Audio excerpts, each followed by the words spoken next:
আজ মেয়ে বলছে, মা একঘেয়েমি খাবার প্রত্যেক দিন খেতে ভালো লাগে না, প্রতিদিন সকালবেলা ব্রেকফাস্টে শুধু রুটি করে দাও। তো আজ রুটি দিয়ে কোনো কিছু একটা আমাদেরকে নতুন ধরনের খাবার বানিয়ে দাও। তাই আজকে মেয়ের পছন্দের কিংবা আমরা সবাই পছন্দ করি সেরকম একটি খাবার আজকে বানিয়ে ওদেরকেও দেবো আর আপনাদের কাছেও রেসিপিটা শেয়ার করব। নমস্কার, অন্বেষা গড়াই কুকিংয়ে নতুন স্বাদের ভিডিওতে স্বাগত জানাচ্ছি। এক বাটি ময়দা দিয়ে আজকে বানাবো আমি বাড়ির সকলের জন্য ব্রেকফাস্ট। তো আপনারা চাইলে আটাও নিতে পারেন। আমি এক বাটি ময়দা নিয়েছি, স্বাদ মতো লবণ দিয়ে দিলাম, দিয়ে লবণটাকে ময়দার সাথে সুন্দর করে মেখে নিলাম। মেখে নিয়ে অল্প অল্প জল দিয়ে একটা সুন্দর ডো রেডি করতে হবে, যেমন রুটি পরোটার জন্য আমরা যেভাবে ডো করি সেরকম একটা আমি সুন্দর ডো তৈরি করে নেব। দেখো আমি সুন্দর ডো করে নিয়েছি। কেমন ডোটা হয়েছে আপনাদেরকে চেক করে দেখাচ্ছি। দেখুন এরকম টাইপের হতে হবে।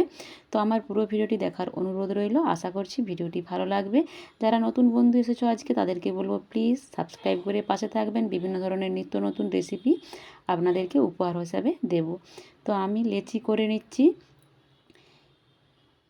একই রকম সাইজে চেষ্টা করেছি করার। আমি লেচিগুলো করে নিয়েছি। দেখুন আমার 7টা লেচি হয়েছে। তো লেচিগুলো হয়ে গেছে, এবার আমি রুটির শেপে বেলে নেব। তো আজকে আমি বানাবো হোমমেড পাস্তা। বাজার থেকে কিনে এনে পাস্তা না, বাড়িতেই নিজে পাস্তা বানিয়ে পাস্তাটা বানাবো। তো প্রথমে আমি রুটিটা বেলে নিয়েছি, বেলে নিয়ে ছুরির সাহায্যে আমি এইভাবে কেটে নিচ্ছি।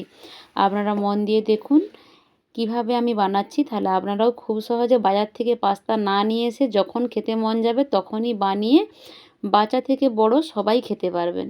আমি এইভাবে ছুরির সাহায্যে কেটে নিয়েছি। কেটে নিয়ে পেছন দিক থেকে গুটিয়ে নিয়ে গিয়ে সামনের মুখটাতে হালকা একটু জল লাগিয়ে আটকে দেব, যাতে পরের প্রসেসিংয়ের সময় ওই মুখটা খুলে না যায়। ব্যাস হয়ে গেল। দেখুন দেখতে কত সুন্দর লাগছে। একেবারে পাস্তার বিভিন্ন রকমের যে পাস্তার পাওয়া যায়, আমি একটা নতুন শেপ দিচ্ছি। আপনারা চাইলে বিভিন্ন ধরনের আলাদা আলাদা শেপ দিতেই পারেন। আমাদের গ্রাম বাংলাতে সবসময় তো মুদিখানার দোকানে পাস্তা পাওয়া যায় না, কারণ গ্রাম বাংলার মানুষ চাউমিন পাস্তা এ সকলের সঙ্গে অভ্যস্ত নয়। আমরা গ্রাম বাংলার মানুষরা ভাত মুড়ি পান্তা ভাত এই সকলের সাথেই বেশি অভ্যস্ত। তো আমাদের তো বাজার থেকে আনতে এই করতে অনেক সময় যায়। তো এইভাবে যদি আমরা বাড়িতেই বানিয়ে বাচ্চাদেরকে দিতে পারি, বাচ্চাদেরও ভালো লাগবে। তো তাই আমি একটা নতুন ধরনের মানে চেষ্টা করছি নতুনভাবে দেখানোর। আশা করছি আপনাদেরও ভালো লাগবে। আর যারা নতুন বন্ধু আছো তাদেরকে বলবো ভালো লাগলে একটু ভিডিওটা বেশি বেশি করে শেয়ার করবে। পুরানোদেরকেও বলছি যে তারাও একটু বেশি বেশি করে বন্ধুদের মাঝে শেয়ার করে দিবে, যেমন অন্যরাও দেখে তাদের বাড়ির বাচ্চা থেকে বড় সবাইকে এইভাবে ব্রেকফাস্ট বানিয়ে খাওয়াতে পারে। তো আমি এইভাবে একই রকমভাবে আমি সবগুলোই গড়ে নিয়েছি। আর যতগুলো লেচি করেছিলাম আমি একই রকমভাবে সবগুলোই করে নেব। তো আমার একই রকমভাবে সবগুলো হয়ে গেছে। দেখতে ওয়াও লাগছে, খুব দারুণ দারুণ লাগছে দেখতে। আমার তো মনটা খুশিতে একদম ভরে গেছে। অন্যদিকে গ্যাসে কড়াই বসিয়ে দিয়েছি। কড়াই বসিয়ে দিয়ে জল দিয়ে দিলাম বেশ কিছুটা, স্বাদ মতো লবণ দিয়ে দিলাম। দিয়ে জলটা হালকা গরম হয়ে যেতে এবার অল্প অল্প করে পাস্তাগুলো দিতে থাকলাম। একেবারে একসঙ্গে অনেকগুলো দিয়ে দেব না, অল্প দেব, কিছুক্ষণ ওয়েট করব, তারপর বাকিটা আবার দেব। কারণ একসাথে সব দিয়ে দিলে হয়তো চেটে যেতে পারে, কিন্তু চেটানোর কোনো মানে সম্ভাবনা নেই, চিটবে না। তো এই দেখুন কত সুন্দর ফুটছে। উপর দিক দিয়ে 2 চামচের মতো সাদা তেল দিয়ে দিলাম, যাতে একে অপরের সঙ্গে আটকে না যায় তার জন্য। আমি দেখাচ্ছি আটকাচ্ছে কি না। দেখুন কত সুন্দর, কেউ কারো গায়ে লাগছে না, খুব সুন্দরভাবে মানে হয়েছে, কেউ কারোর সঙ্গে আটকাচ্ছে না। আর এত সুন্দর, এই দেখুন খুব সুন্দর সেদ্ধ হয়ে গেছে একদম একটা একটা করে, আর দেখতেও ভালো লাগছে। তো এবার আমি ঝাঁঝরির সাহায্যে জল থেকে এটাকে তুলে নেব। দেখুন কতটা সুন্দর লাগছে। আমি সবগুলোকেই এই ঝাঁঝরির সাহায্যে জল থেকে তুলে নিচ্ছি।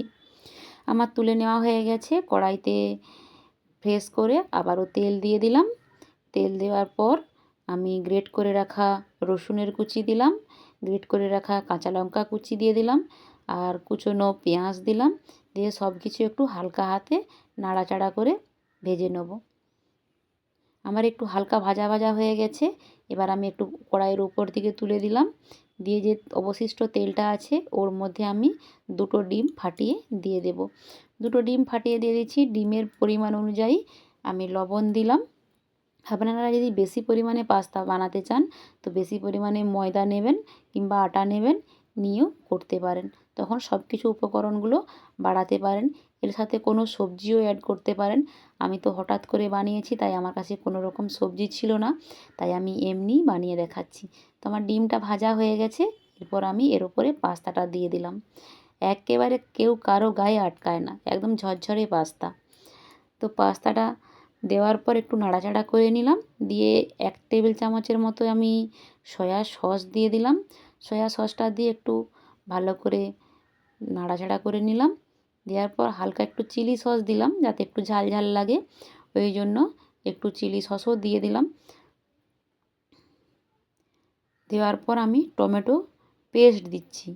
আপনারা টমেটো কেচাপ দিবেন, পেস্টও দিতে পারেন।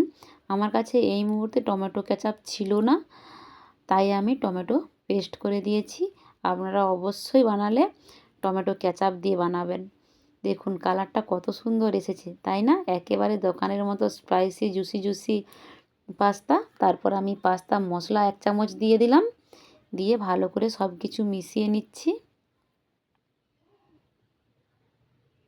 দেখেই যেন জিভে জল চলে আসছে।